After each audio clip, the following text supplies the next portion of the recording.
Iya. Saya bawakan aja untuk menutupi dari orang lain kan gitu. Iya. Saya bawakan aja.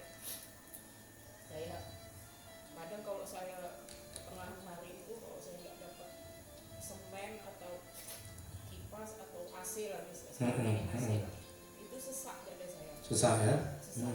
Iya. Sesak. Jadi minum itu kalau udah buka kayak kesetanan. Nggak cukup segelas. Iya. Jadi kalau udah gitu siap minum saya lemas. Lemas. Nggak sanggup bangkit, nggak. Jadi saya nggak pernah taraweh. Dari mulai nikah sampai sekarang saya nggak pernah taraweh. Kalaupun taraweh di rumah ya sekali-sekali. Sekali. Kalau badan saya kuat. Iya. Itu yang saya herankan orang di apa namanya di sosial media itu kan. Iya. Bahagia nyambut Ramadan. Jujur saya nggak pernah merasakan itu. Nggak ada rasa bahagia. Iya. Itulah. Terus mengenai sekolah gitu. Nah, tunggu dulu, satu dulu. Ini dulu yang saya jawab ya. Ustadz, saya kalau menyambut Ramadan itu nggak ada rasa bahagia, itu nggak ada rasa senang. Saya ulang lagi pertanyaannya biar tahu nanti ini jemaah ya, yang ada di YouTube juga, yang lainnya. Nggak ada rasa senang, nggak ada rasa bahagia, biasa-biasa aja itu gitu menghadapi Ramadan. Nah, sementara orang-orang lain itu mereka senang, gembira, mereka ziarah, mereka persiapkan ya dengan banyak beramal ibadah. Tapi saya enggak Ustadz, biasa aja. Nah itu kenapa Ustadz? Nah jawabannya itu mengenai kembali lagi hati, ya kan? Gembira, senang, sedih itu kan kerjaan hati, betul? Nah kalau hati kita baik, maka baiklah seluruh anggota tubuh. Dan ketika menghadap Ramadan kita akan baik. Terus yang kedua, penyebabnya apa? Karena imannya itu tidak bagus. Imannya tidak baik. Kenapa iman bisa tidak baik? Karena kurang ilmu. Pupuk iman adalah ilmu dan amal ibadah. Ketika kita kurang ilmu agama, kita kurang ibadah, iman kita menurun. Nah, akhirnya apa? Akhirnya kita nggak akan semangat dalam menghadapi Ramadan. Kalau hati bersih, imannya bagus, kita akan semangat dalam menghadapi Ramadan. Kita akan gembira, kita akan mempersiapkan sebaik mungkin. Nah, karena Ramadan ini kan bulannya maghfirah, pengampunan, ya kan? Nah, Saya banyak tahu baca ya, itu amal-amalnya itu saya kepingin gitu, tapi ya, badan ini nolak. ya itu tadi. Kembali kepada yang tadi di awal, yang perlu ibu lakukan adalah bersihkan hati. Nah, caranya banyak tobat, jauhi maksiat, perbaiki amal ibadah dengan ilmu agama, cari lingkungan yang baik, cari kawan yang baik, banyak zikir dan banyak baca Quran. Insya Allah ibu akan semangat dan bergairah dalam menyambut Ramadan. Nah, sudah lagi tadi pertanyaan tadi? Ya, mengenai itulah sekolah. Sekolah. Saya berharap murid banyak.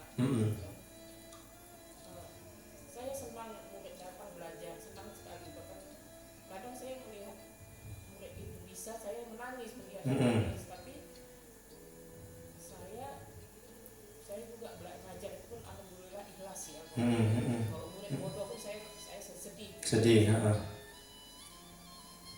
Tapi saya merasa saya mengelola sekolah, tapi saya sendiri nggak seperti apa ya. Saya seperti munafik aja. Munafik ya? Maksudnya ngajar tapi buka sekolah Islam, tapi jiwa saya belum ke situ. Dan masih buruk. Ya, Tinggal laku karakternya, sifatnya. saya masih ngajar aja kan. Kalau untuk paut saya alhamdulillah saya ikhlas. Kalau madrasah saya alhamdulillah, kalau untuk memfasilitasi saya ikhlas. Iya. Tapi kalau untuk mengajar saya coba setengah tahun saya nggak sanggup gitu kan. Iya. Itu kenapa gitu? Apa saya merasa marah kalau misalnya murid nggak datang lagi, nggak datang lagi, marah juga kalau kayak tahun sebelumnya. Saya tahun ini lebih ikhlas karena COVID mungkin ya. Iya. Kalau murid itu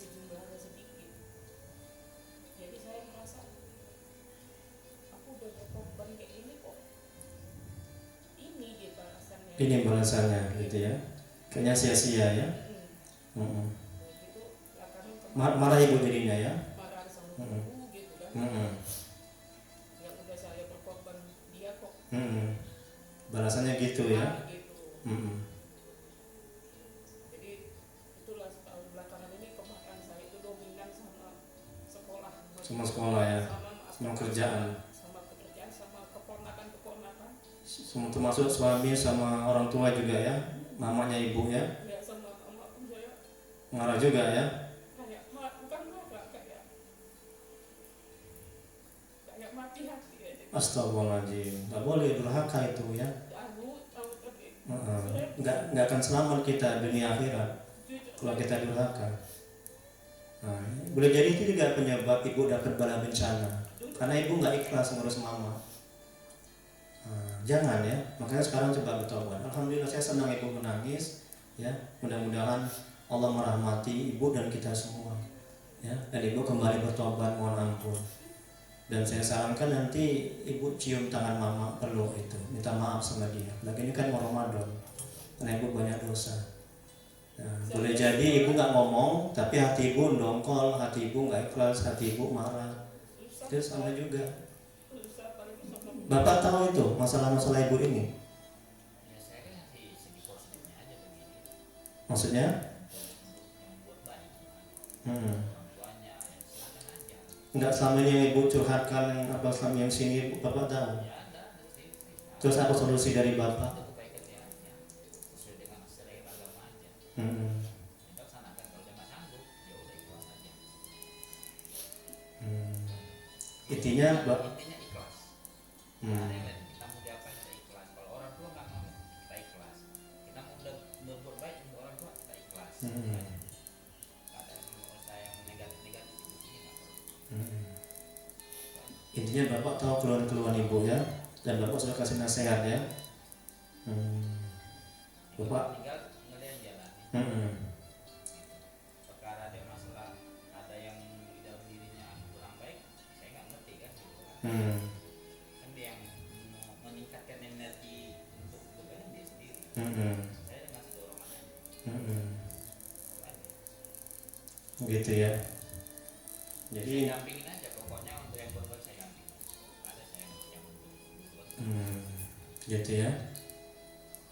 Jadi intinya bapak tidak meninggalkan ibu atau melepaskan ibu atau tidak masa bodoh terhadap ibu, tidak ya.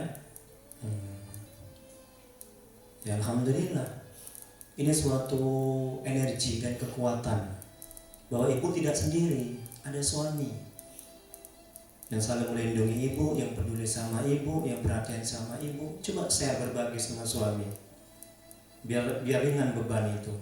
Kalau ibu pikul sendiri, macam tak bisa mati ibu, bisa gila ibu nanti.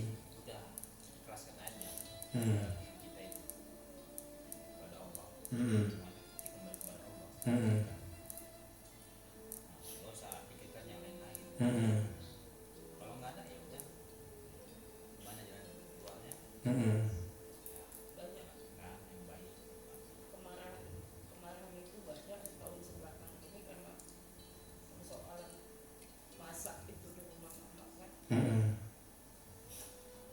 Jadi kesalahan saya bertumpuk, memang suami tahu juga, saya bilang saya bisa masak akhirnya dia saya merasa kok aku sendiri yang berkorban tapi tidak ada nilai positif yang mereka berikan gitu. Jadi saya merasa seperti nanggung beban orang. Menanggung beban orang, maksudnya apa? Menanggung beban orang. Beban siapa yang ibu tanggung?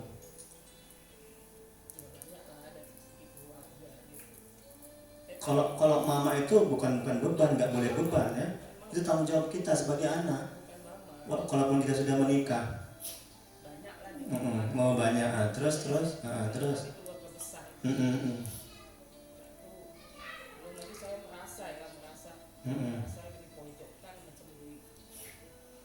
Sama keluarga juga. Kayak penalu sih saya dianggap. Iya. Oke. Saya bisa masak. Iya.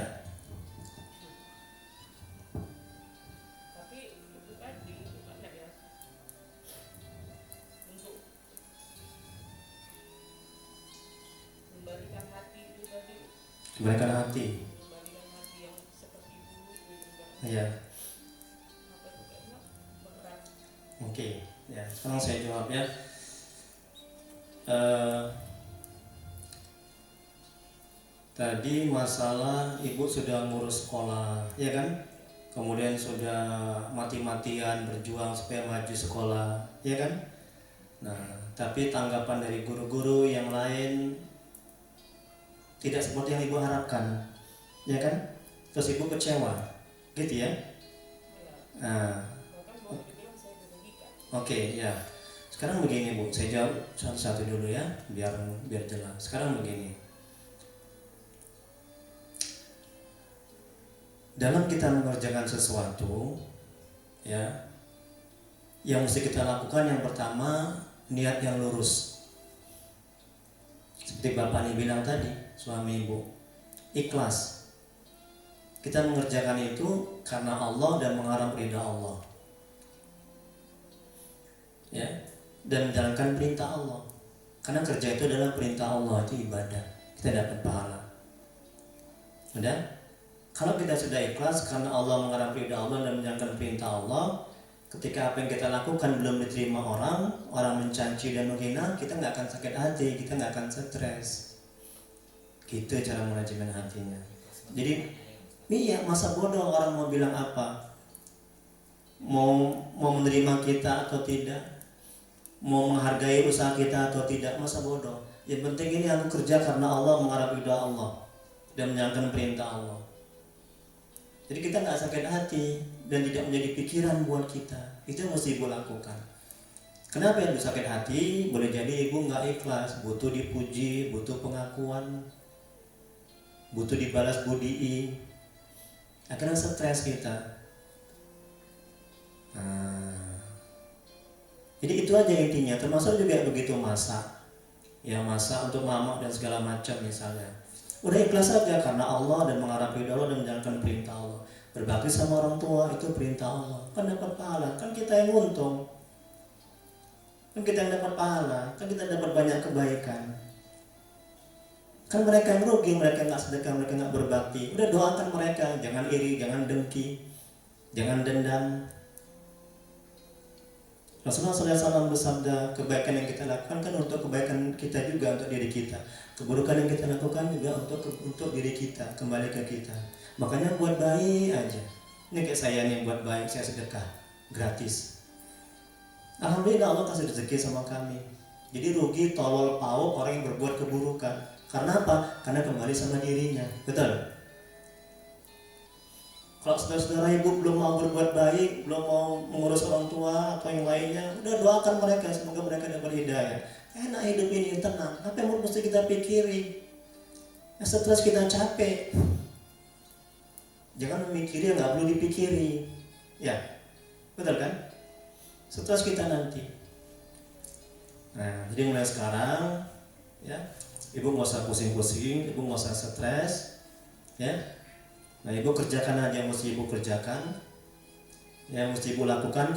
Kalau menurut ibu itu baik, disuruh Allah, disuruh Nabi, disuruh para ulama, disuruh agama, lakukan. Itu aja intinya, ikhlas. Nah, supaya bisa ikhlas, proses. Ikhlas masalah hati, betul kan? Sekali lagi, bersihkan hati dengan banyak tobat, banyak zikir, perbaiki amal ibadah dengan ilmu. Emang ikhlas nggak bisa membalikkan seperti membalikkan telapak tangan, betul? Butuh proses. Termasuk saya juga ustaz, saya juga belum bisa ikhlas kali, ya. Hanya Nabi, betul? Betul kan? Betul. Hanya Nabi yang bisa ikhlas. Nah kita ini nggak bisa, bukan nggak bisa, belum bisa. Insya Allah ke arah kesana kalau kita sungguh-sungguh, Allah akan berikan keikhlasan ke dalam hati kita. Gitu. Saya ini sedang belajar nih untuk ikhlas ini. Ya Bu ya. Iya. Nah, gitu aja. Nah, ya. Hati saya merasakan suami ibu ini punya potensi yang besar untuk membina rumah tangga menjadi keluarga yang sakinah mawaddah warahmah. Nah, coba ibu banyak curhat, banyak. Intinya syariat agama Islam itu kan disiplin. Bangun disiplin, mengerjakan sholat lima waktu disiplin. Dan kalau tidak ada disiplin dalam kehidupan, Ya, disiplin. Betul itu. Dah? Oke? Ada lagi? Oke, kita masuklah ruqyah ya. Saya jam 10 saya ada ngisi muhasabah. Di ini juga guru-guru muhasabah dan pengajian manajemen hati. Jadi jam 10 saya sudah harus berangkat di daerah Glugur. Nah, nanti Bu atau Pak kalau ada pertanyaan lagi di inilah di WA gabung. Nah, kan ada nomornya itu, sama Ibu ada nomor saya, gabung ya. Itu bisa tanya sebanyak-banyaknya apa. Nah, itu. Dan masukan saya, kalau kita kurang sependapat sama jawaban Ustadz, jawaban saya, kita nggak boleh menghina, kita nggak boleh mencaci, ya, kita nggak boleh menyangkal. Itu adab. Bukan berarti saya minta dihormati, tidak. Ini saya ingin memberitahu adab seorang ustadz dengan murid. Kalau kita kurang sependapat, tidak setuju atau nggak mau, ya, atas jawaban saya, nah, tidak boleh kita menyangkal, tidak boleh kita membantah, tidak boleh kita menyalahkan guru atau ustadz. Nah, itu adab dalam menuntut ilmu, dalam bertanya. Kalau sudah bertanya, katakanlah terima kasih Ustadz. Udah itu aja cukup. Semoga Allah membalas dan doakan.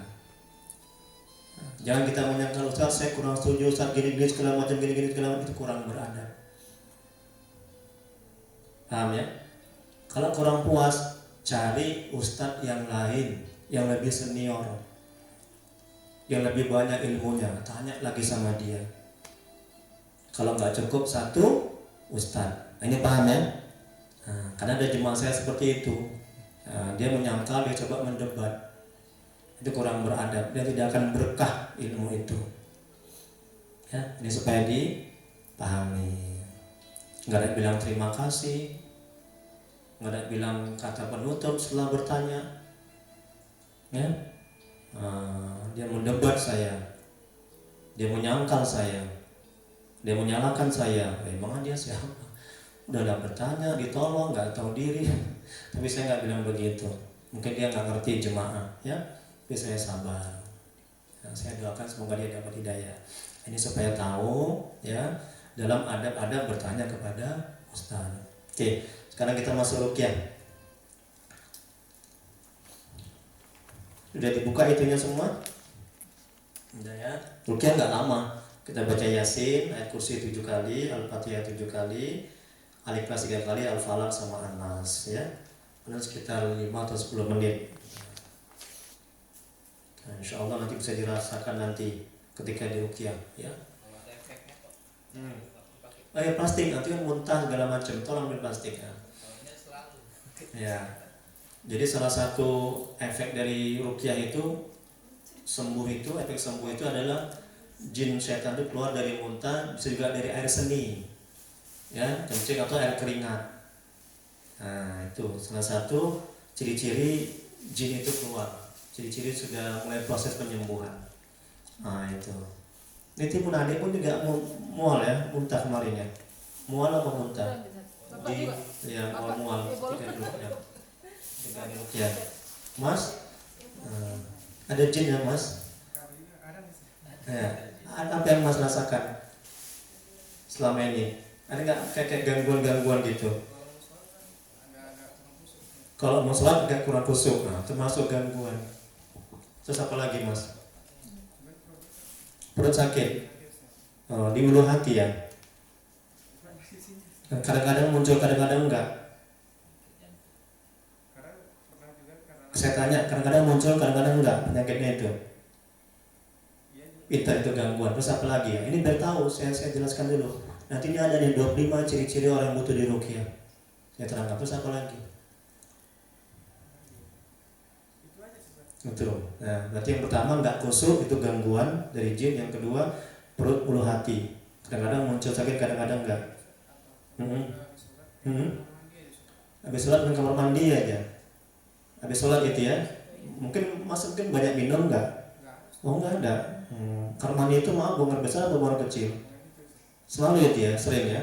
Nah, itu penyakit gangguan. Bentar Bu, sabar Bu, sabar. Terus apa lagi? Itu aja. Kepala ada nggak pusing-pusing? Kadang-kadang.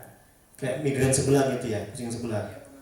Oke, itu gangguan. Masya Allah. Kenapa kok lambat kali kemarin? Kan sudah lama ini, udah ada ini di WA saya itu Rukia. Terus sekarang udah sering kali bertanya, Bapak, Ibu, ini Mas ini, Ustaz, ada Rukia ini? Iya, tapi nggak datang-datang. Tapi nggak apa-apa. Oh gitu. Oh. Oke, nggak apa-apa. Daripada nggak datang sama sekali, lebih baik terlambat ya. Tapi nanti istiqomah tiap bulan kemari, karena nggak cukup sekali Rukia ini. Ya kadang sekali udah sembuh. Kan bisa dilihat di YouTube saya itu kan, orang-orang yang udah sembuh itu kan. Ada pernah lihat? Yang tadinya kaki nggak bisa lurus, tadinya bengkok jadi lurus. Yang tadinya banyak lah. Yang tadinya nih kepalanya pening-pening sebelum diruqyah udah sembuh pening. Yang tadinya nggak mau sholat, ketika di muasabah ruqyah dia tergerak mau sholat. Banyak yang sembuh sudah. Termasuk jemaah saya yang di Malaysia. Nah, sekarang Bapak apa keluhan Bapak? Cerita, jujur.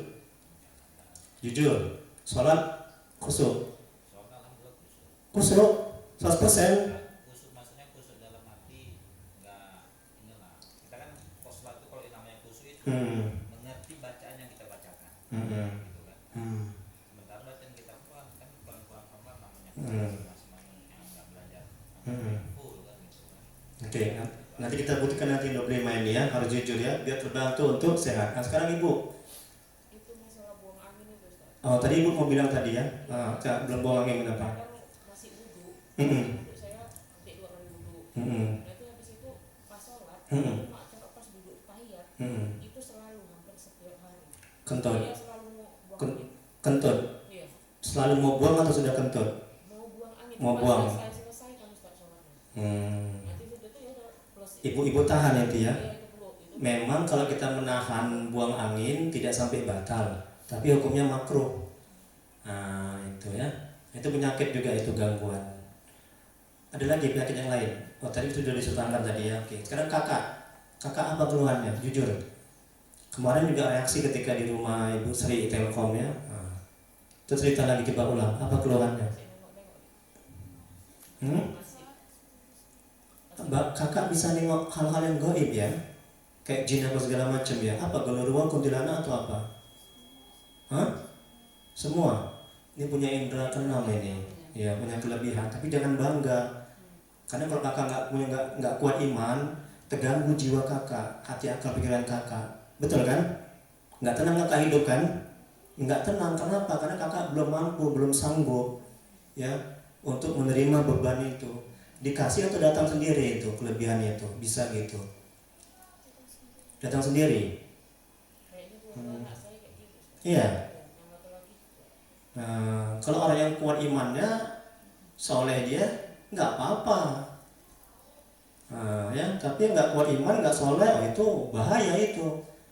Jemaah-jemaah saya seperti itu juga, masih anak-anak dia, kadang dia main sendiri, dia cerita sendiri gitu, diajaknya komunikasi sama jin itu, dia bisa melihat anak itu mesti diruqyah. Nggak enak hati kakak kan, nggak tenang kan, nggak tentram kakak kan. Itu kakak juga tidurnya pun juga nggak enak ya, tidurnya ya, nggak tenang ya. Iya, kasihan, tersiksa. Sholatnya dibisikkan kan? Iya, jadi nggak khusyuk jadinya kan? Iya lah, terganggu, betul kan? Ya belum sanggup anak masih segi umur sekian ini untuk menerima beban begitu. Jemaah saya meminta supaya dibukakan hijab mata batin melihat hal-hal yang gaib. Ini datang sendiri gratis. Ini mesti dibuang ya, diruqyah. Insya Allah nanti mudah-mudahan ya. Setelah diruqyah ini coba nanti Ibu WA saya kayak mana, apa mesti nggak terganggu dia ya. Kemarin juga kan ada pesan juga. Ya. Saya lupa ngasih tahu step-step perubahan itu. Rumah yang saya ruqyah sudah gimana perubahannya? Ya ular itu tetap ada sekarang. Tetap ada. Terus apa lagi? Kemarin di PAUD itu tiba-tiba muncul aja di kaki anak-anak murid itu. Ular. Iya ular. Saya suruh orang tua murid ambil. air yang saya rukyah itu doa sudah habis. Udahlah, tapi kan untuk Sekali itu aja ya. dia kan, Sekali itu aja ya. kan sisanya dikasih ke dia. Anak muslim. Iya, kemarin nggak banyak kali airnya ditaruh ya. Jadi maunya itu airnya itu mungkin tak lain kali airnya dibikin yang banyak. Jadi tidak hanya sekali percikan. Nah, sekali itu besoknya dipercikan lagi baca selawat. Jadi dia terus begitu. Makanya saya sarankan tuh setiap jemaah itu yang mau dirukyah bawa air yang banyak. Dan nggak bisa diisi kalau udah habis. Kalau mau diisi ya dirukyah lagi, baca yasin, ayat kursi, gitu. Oke, Mama, apa yang Mama rasakan? Penyakit kurang khusyuk sholat. Lagi yang lain? Botot? Ada nggak gangguan-gangguan? Atau kepala, pening, atau perut, apa segala macam badan? Sakit perut. Kalau sakit kan ada sebabnya, kita tahu kan, kalau capek ya tahu. Gangguan-gangguan gitu artinya yang non medis yang saya tanyakan, non medis. Oke, sekarang saya terangkan ini, coba perhatikan. 25 ciri-ciri orang butuh dirukyah. Coba dihitung pakai tangan, ada berapa yang kena? Ini nggak mungkin nggak, satu aja kena, itu pasti ada gangguan. Dengarkan baik-baik. Pertama, malas beribadah dan taat kepada Allah. Yang kedua, sering merasa pusing-pusing sebagian atau keseluruhan. Yang ketiga, dada terasa sesak atau panas. Yang keempat, sakit pada perut dan ulu hati ini, mas ini, ya kan? Ada gangguan. Itu pakai tangannya udah berapa ya? Jadi saya tanya. Yang kelima, gangguan sekitar rahim, prostat dan ginjal. Yang keenam, sakit yang sangat pada jam-jam tertentu. Yang ketujuh, sakit yang tiba-tiba hilang dan tiba-tiba datang. Hilang mas ini, ya kan? Tiba-tiba hilang, tiba-tiba datang. Yang ke-8, mudah marah atau tersinggung. Nah, ini ibu. Yang ke-9,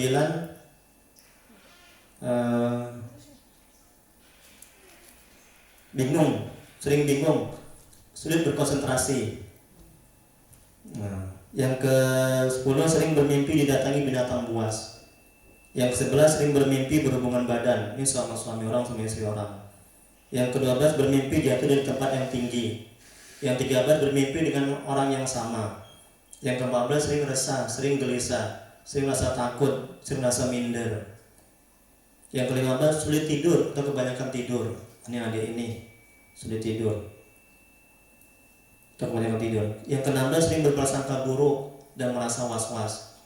Yang 17, merasa ada bisikan. Ini adik ini ada bisikan, gangguan itu. Yang 18, bisa melihat suatu makhluk atau benda. Nah ini adik bisa melihat makhluk yang tidak bisa dilihat oleh mata panca indera, mata zohir, yang lihat dari mata batin adik ini. Mata batinnya tajam, sebenarnya bagus, tapi karena adik ini kurang taat kepada Allah, masih kecil juga ya. Kelebihan gitu tuh bagus itu, mata batin. Itu kita semakin dekat kepada Allah, semakin mengenal Allah, ya, semakin bergairah kita dalam ketaatan kepada Allah. Kalau kita punya kelebihan seperti itu, saya nggak bisa. Saya pingin saya bisa, gitu. Kalau saya bisa mau ditangkap, diambil, pindahkan ke saya, gitu kan. Senang kali saya kalau bisa. Gitu. Untuk orang kayak saya ini yang tukang merukyah, seharusnya punya itu kayak gitu. Bisa keahlian, ya, bisa melihat hal yang gaib itu sangat membantu merukyah. Saya pingin, mudah-mudahan Allah kasih nanti ya, amin. Berikutnya. Merasa ada bisikan tadi dan 19, merasa ada yang mengikuti atau mengawasi. 20, sering lupa jumlah rakaat sholat. Ada sholat 4 atau 3 ya? 3 atau 4 ya? Betul kan? Iya, nampak ya pengalamannya. Cuma saya juga begini penyakitnya ini, ya. Lupa dia 4 atau 3 ya? Gitu kan? Itu gangguan. Kemudian berikutnya terasa berat mengantuk setiap ibadah. Zikir ngantuk aja, sholat ngantuk aja, segala macam lah ngantuk. Sering dengar ceramah ngantuk aja. Lu kan nonton bola, nonton matanya. Ya, nggak ada ngantuknya. Itulah kerjaan setan itu, ya kan? Giliran kita ibadah ngantuk. 22, sering sulit bangun pagi, kesiangan sholat subuh. 23, terhalang rezeki, sering gagal dalam berusaha mencari nafkah. 24 terhalang jodohnya. 25 merasa tidak nyaman di kamar atau di ruangan atau di rumah. Mbak, Mas dulu, berapa yang kena di antara 25 itu? Jujur. 4, oke. Bapak berapa yang kena? 1. Ibu berapa yang kena? Hah? Semua, nggak apa-apa, insya Allah nanti semua. Kakak berapa yang kena? 12. Ya. Mama berapa yang kena? 5. Botul berapa yang kena? Semua. Enggak, saya pasti dari tadi. Dada, gangguan itu. Enggak, yang saya tanyakan berapa yang kena di antara 25 itu? Oh, 10. Jangan merasa bersih botul. Oh, banyak kali, nggak boleh seperti itu. Berarti beliau itu merasa bersih. Enggak, yang sering dialami tadi yang itu darat. Iya. Lupa. Berarti 3, 4, 5. 5 ya? 5. Bukan 10 ya? Kalau saya 10. Kalau saya 10. Nah, kalau saya 10 botul. Apakah hina saya? Hina. Orang yang buruk itu adalah orang yang merasa baik. Ya, jadi kalau kita dibilang kayak botot tadi, ya botot bilang 10, enak aja 10, mana ada saya 10, berarti Sekali itu ke dada itu. bercanda botot ya, jangan marah ya. Sekali ke dada itu memang. Siti Aisyah Fatimah itu, kapan dikatakan orang itu yang tadi kita taklim lebih subuh? Yang saya ingat mama, coba, kapan dikatakan seorang itu adalah orang yang buruk? Apabila dia merasa dia sudah baik, betul? Itulah dia orang yang buruk. Jadi kita jangan marah. Kau kan 10, enak aja, mana aku 10? Kau udah 10. Bercanda ini ya, jangan tegang kali ya. Jangan merasa baik ya. Ya, betul kan Pak? Nah, jangan merasa baik ya. Berarti kita bukan orang yang tawadu kan, rendah hati kan. Kalau kita merasa buruk, alhamdulillah orang senang sama kita. Kita akan terbantu dan kita mau dinasihati. Betul? Kalau kita sudah merasa baik, kau nasihati aku, kau sok-sok kali kau udah baik aja kau aja calon neraka, nah, gitu kita, betul kan? Iya ya. Kalau saya Ustaz, saya terima kritikan nasihat. Oke, kita mulai ya. Udah 5 menit lagi nih. Sekarang pejamkan matanya, semuanya, ya, pejamkan matanya. Coba perhatikan, setiap ini, coba perhatikan. Nanti ketika di ruqyah, tarik nafas pelan santai, rileks, dibuka ininya. Kalau muntahkan aja ya Dek ya, dibuka semuanya. Nah, tarik nafas pelan-pelan, tarik nafas santai, rileks aja. Adik dulunya yang betul Dek, kakak betul. Pikiran dibuang yang lain-lain, yang buruk-buruk ya. Pikiran fokus kepada zikir yang ringan, santai. Udah, jangan tegang kali. Tarik nafas pelan, tarik nafas tinggi-tinggi. Ketika tarik nafas, badan dibusungkan. Tarik nafas pelan, santai, rileks, tinggi-tinggi sambil menyebutkan Allah dalam hati, gini ya. Badan dibusungkan Allah. Udah, kemudian turunkan pelan-pelan. Turunkan pelan-pelan sampai seturun-turunnya. Ya, sampai kempes perut itu. Kemudian sebutkan ya batin. Ya batin itu Asmaul Husna, yang maha gaib. Jadi Allah yang maha gaib. Allah yang maha gaib. Allahu ya batin, Allahu ya batin. Oh masya Allah, nikmat ya Allah. Saya udah merasakan nikmat, apalagi nanti di ruqyah, enak ya, tenang. Bisa kan? Tarik nafas pelan sambil dibusungkan ini badannya, terus tinggi-tinggi sebutkan Allah, baru keluarkan pelan-pelan sampai perut kempes. Sebutkan ya batin, Allahu ya batin. Tarik lagi, pelan aja santai, Allahu ya batin. Bisa ya? Bisa kan? Oke, sekarang tundukkan kepala semua, pejamkan mata. Pejamkan mata, ya. Pejamkan mata, rileks, santai. Oke. Ya, sudah mulai, coba zikir. Tarik nafas sama-sama pelan, tarik nafas pelan, santai, rileks sambil busungkan badannya. Tinggi-tinggi tarik. Jangan buru-buru. Ya, kalau sudah mentok, sebutkan Allah. Baru turunkan dari mulai hidung, keluarkan melalui hidung. Ya, nafas itu keluarkan melalui hidung. Ya, sampai kempes perut itu baru sebutkan ya batin. Nah, gitu terus ya.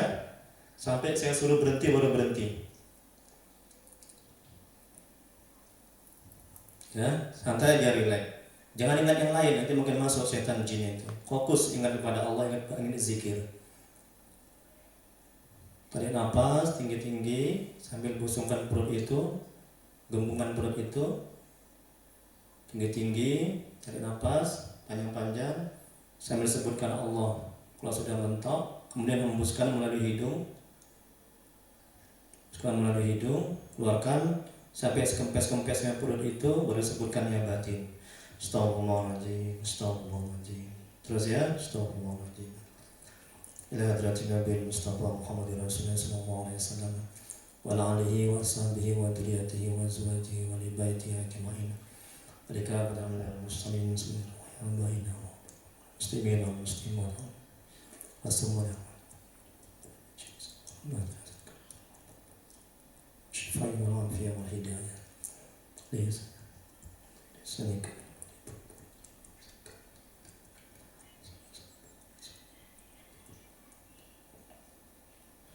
Khususan nih, saudara, sabar.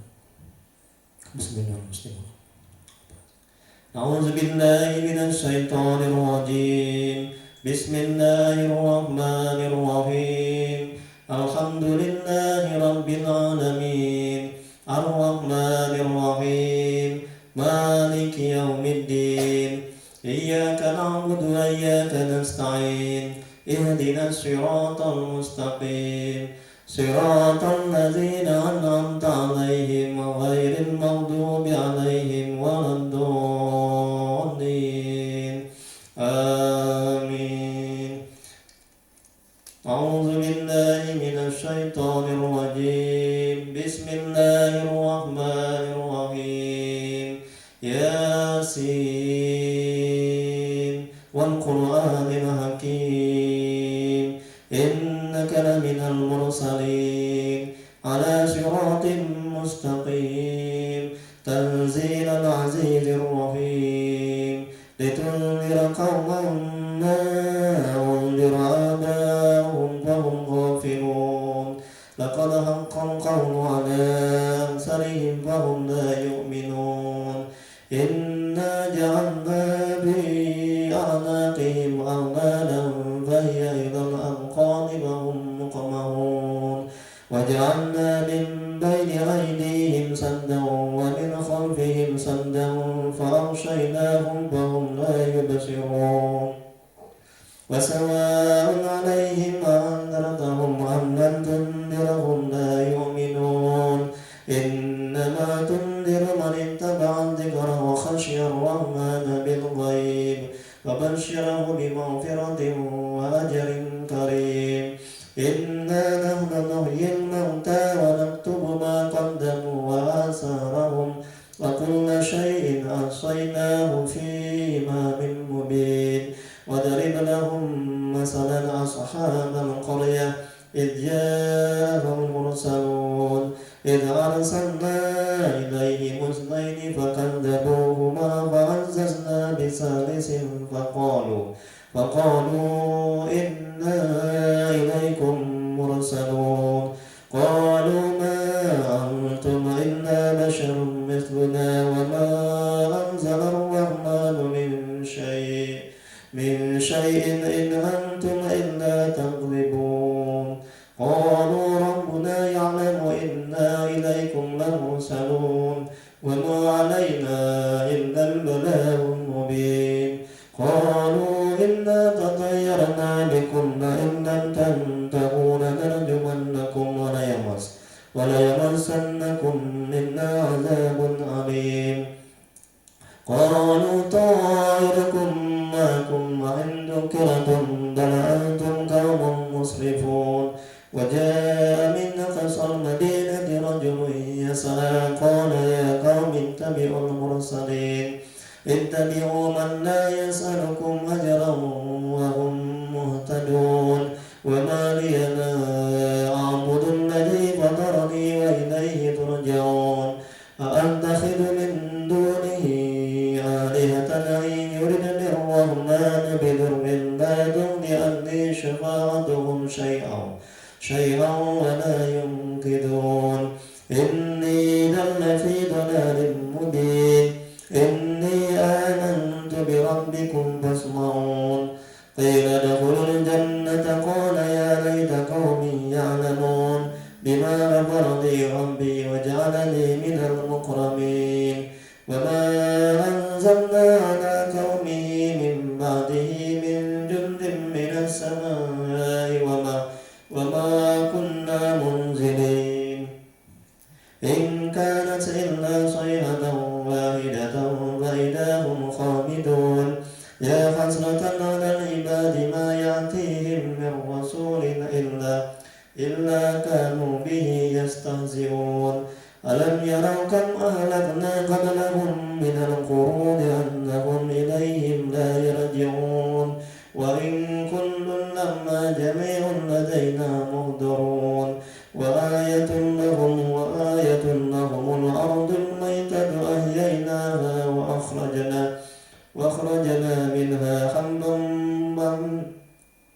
وأخرجنا منها حبا فمنه يأكلون وجعلنا فيها جنات من نخيل وعناب وفجرنا فيها من العيون ليأكلوا من ثمره وما عملت أيديهم أفلا يشكرون سبحان الذي خلق الأزواج كلها مما تنبت الأرض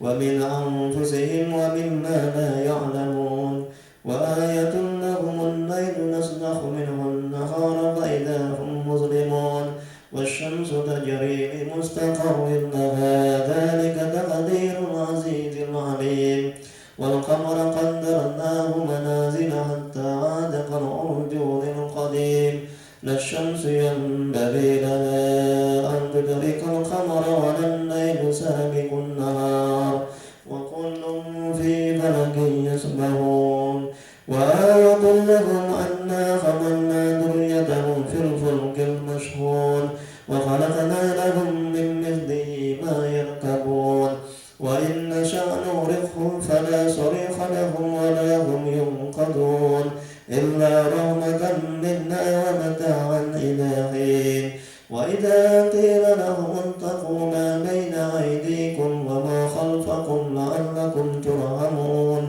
وما تأتيهم من آية من آيات ربهم إلا كانوا عنها معرضين وإذا قيل لهم أنفقوا مما رزقكم الله قال الذين كفروا للذين آمنوا نطعم من لو يشاء الله أطعمه إن أنتم إلا في ضلال مبين ويقولون متى هذا الوعد إن كنتم صادقين ما ينظرون إلا صيحة واحدة تأخذهم وهم يخصمون فلا يستطيعون توصية ولا إلى أهلهم يرجعون ونفخ بالصور فإذا هم من الأجداث إلى ربهم ينسلون قالوا يا ويلنا من بعثنا من مرقدنا هذا ما وعد الرحمن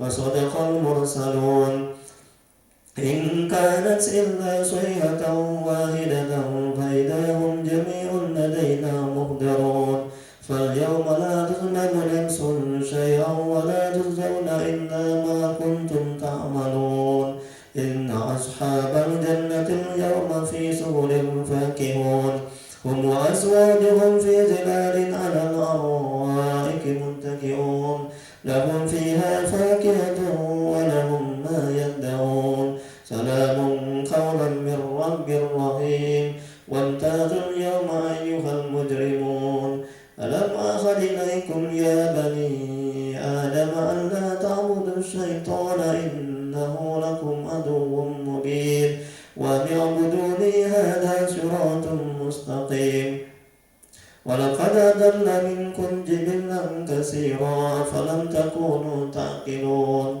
هذه جهنم التي كنتم توعدون اصلوها اليوم بما كنتم تكفرون اليوم نختم على أفواههم وتكلمنا أيديهم وتشهد أرجلهم بما كانوا يكسبون ولو نشاء لطمسنا على أعينهم ثم استبقوا الصراط فأنى يبصرون ولو نشاء لمسخناهم على مكانتهم فما استطاعوا مضيا ولا يرجعون